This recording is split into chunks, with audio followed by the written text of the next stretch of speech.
जय हिंद। स्वागत करता हूं मैं अपने YouTube चैनल पे। आज हम काफ़ी इम्पोर्टेंट टॉपिक के बारे में चर्चा करेंगे, जो कि आप देख सकते हैं साइंस का जीके और जीएस लेके आया हूं मैं।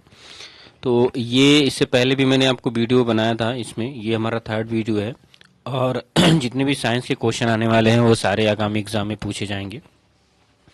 तो आज का जो टॉपिक आप देख सकते हैं साइंस, और ये विज्ञान में पूछे जाने वाले जितने भी, जैसे आपका एसएससी हो गया, आईपीपीएससी क्लर्क हो गया, आईबीपीएससी पीओ, आरबी असिस्टेंट, मतलब जितने भी एसएससी आरआरबी में पूछे जाने वाले सारे क्वेश्चन आपको यहाँ पे देखने को मिलेंगे।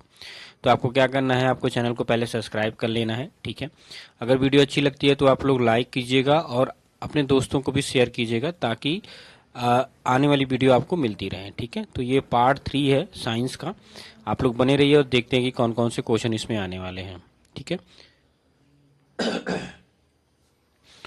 तो देखिए, पहला क्वेश्चन आपकी स्क्रीन पे दिख रहा है। कह रहा है कि जब हम वायुमंडल में ऊपर की ओर जाते हैं तो फिर क्या होता है। ऑप्शन में दिया है ताप कम होता है तथा दाब बढ़ता है, ताप बढ़ता है तथा दाब कम होता है, ताप तथा दाब दोनों बढ़ते हैं, ताप एवं दाब दोनों ही घटते हैं।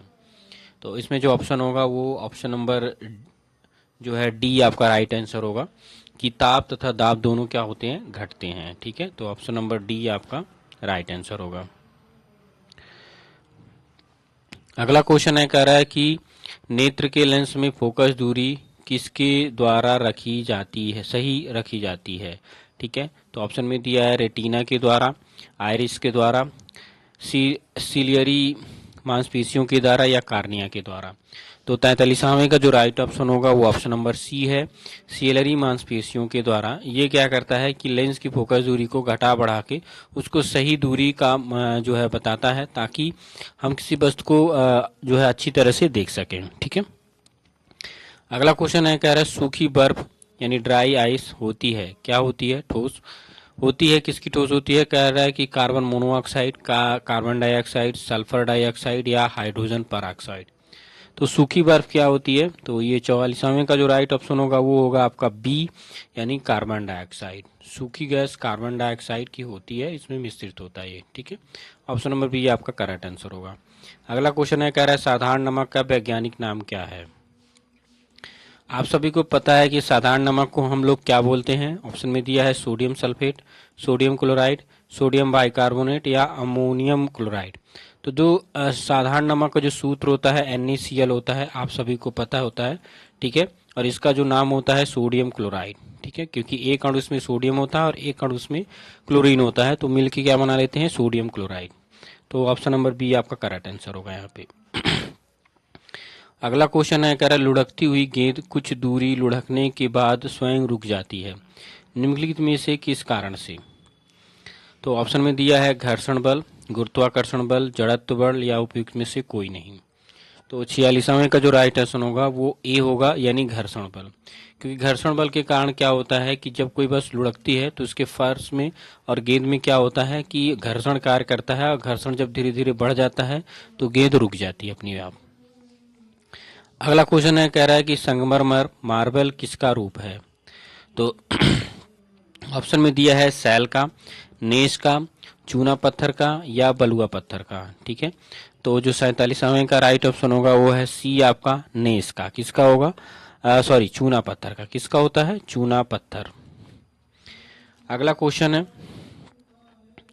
48वां क्वेश्चन है, कह रहा है कि शहरों में तालाब का पानी शुद्ध करने के लिए कौन सी गैस प्रयोग की जाती है। तो सल्फर डाइऑक्साइड, इसमें कौन सी गैस प्रयोग की जाती है, सल्फर डाइऑक्साइड, क्लोरीन, नाइट्रोजन या अमोनिया। तो 48वें का जो राइट ऑप्शन होगा वो बी होता है, यानी क्लोरीन। आप सभी को पता है कि जब कोई भी पानी गंदा हो जाता है तालाब में तो उसमें क्लोरीन गैस मिलाया जाता है, जिससे क्या होता है, का प्रयोग किया जाता है, जिससे वो पानी क्या होता है, शुद्ध हो जाता है, ठीक है। अगला क्वेश्चन है, अगर लोहे में जंग लगने का मुख्य कारण क्या है। लोहे में जो जंग लगता है उसका मुख्य कारण क्या होता है, ऑक्सीजन, हाइड्रोजन, नाइट्रोजन या नियान। तो लोहे में जो जंग लगता है उसका मुख्य कारण होगा आपका ऑक्सीजन, क्योंकि जो हवा में नमी होती है वो उसमें क्या होता है, ऑक्सीजन होता है, ठीक है। ऑक्सीजन जब आपका Fe से क्रिया करता है, क्योंकि आपको पता है कि आयरन का जो सूत्र होता है वो Fe होता है, और जब इससे क्रिया करता है तो Fe3 बना लेता है, जिसका नाम होता है फेरिक ऑक्साइड। तो फेरिक ऑक्साइड ही जंग लगाता है और वो जंग जो ऊपर बना रहता है उसको हम क्या कहते हैं, फेरिक ऑक्साइड होता है ये। और इस तरह से इसमें वो फेरिक ऑक्साइड कार्य कर जाता है जिसकी वजह से जंग लग जाता है।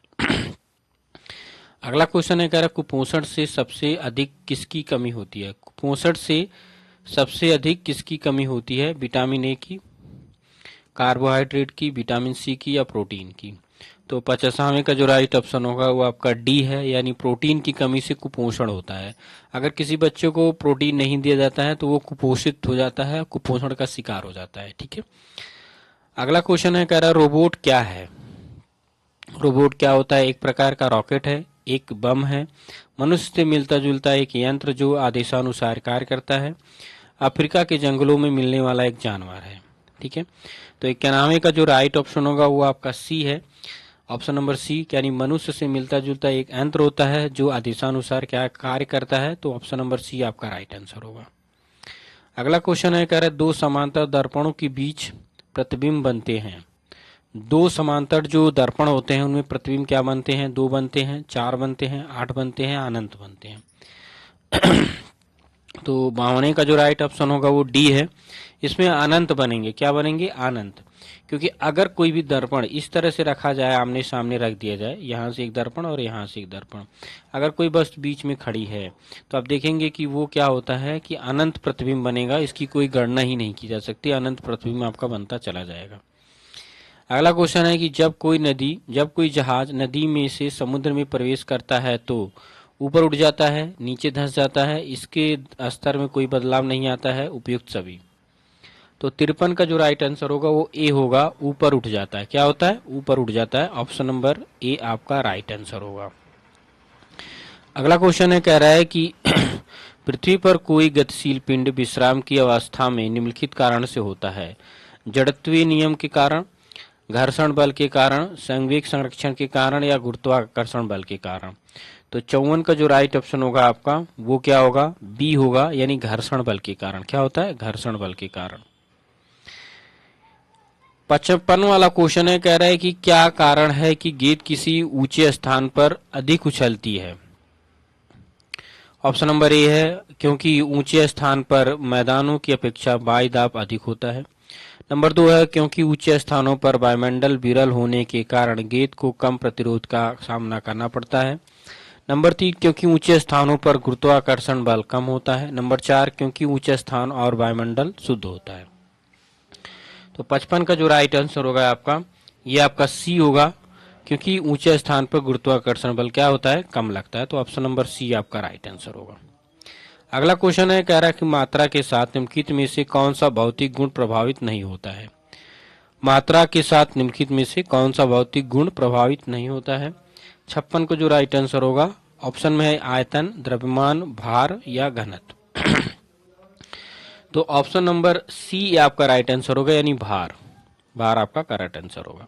अगला क्वेश्चन है कि जब सूर्य की रोशनी किसी प्रिज्म से होकर गुजरती है तो बताइए निम्नलिखित में से किस रंग का अपवर्तन सबसे अधिक होता है। तो नीला होता है, लाल होता है, नारंगी होता है या हरा होता है। ठीक है, तो क्या होता है, जो 57 का राइट आंसर होगा वो ए है आपका, नीला। क्या होता है, नीला। ऑप्शन नंबर ए आपका राइट आंसर होगा।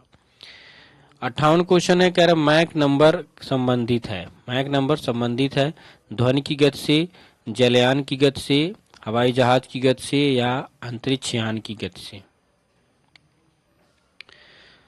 तो जो 98 का राइट आंसर होगा वो सी होगा, हवाई जहाज की गति से।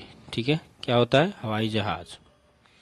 अगला क्वेश्चन है कि जब कोई मनुष्य रोशनी से अंधेरे कमरे में घुसता है तो उसे कुछ समय तक कुछ नहीं दिखाई देता है, बाद में उसे दिखाई देना आरंभ हो जाता है। तो इसका क्या कारण है कि उसकी आंखों की आइरिस सिकुड़ती है, उसकी आंखों की आइरिस फैलती है, उसकी आंखों के लेंस और रेटिना की दूरी बढ़ जाती है, उसकी आंखों के लेंस की लंबाई बढ़ जाती है। तो आपका इसका क्या होगा, तो 59 का जो राइट आंसर होगा वो ए है, उसकी आंखों की आइरिस सिकुड़ती है।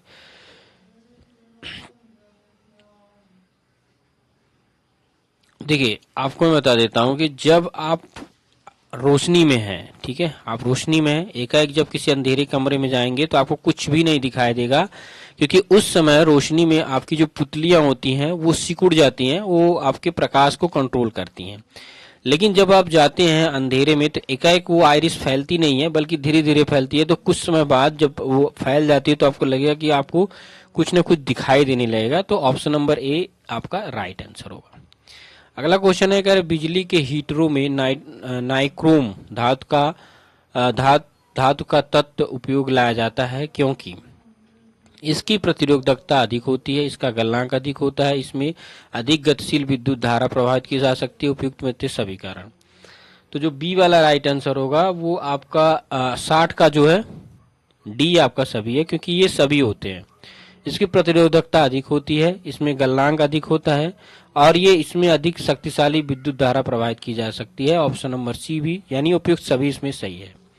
ठीक है, तो ये थे आपके 20 क्वेश्चन, यानी आप 19 कर सकते हैं इसको, क्योंकि काफी इंपॉर्टेंट है, साइंस से रिलेटिव क्वेश्चन है। आप लोग हमारे चैनल पे बने रहिए, लाइक कीजिए, शेयर कीजिए, सब्सक्राइब कीजिए। जय हिंद, जय भारत।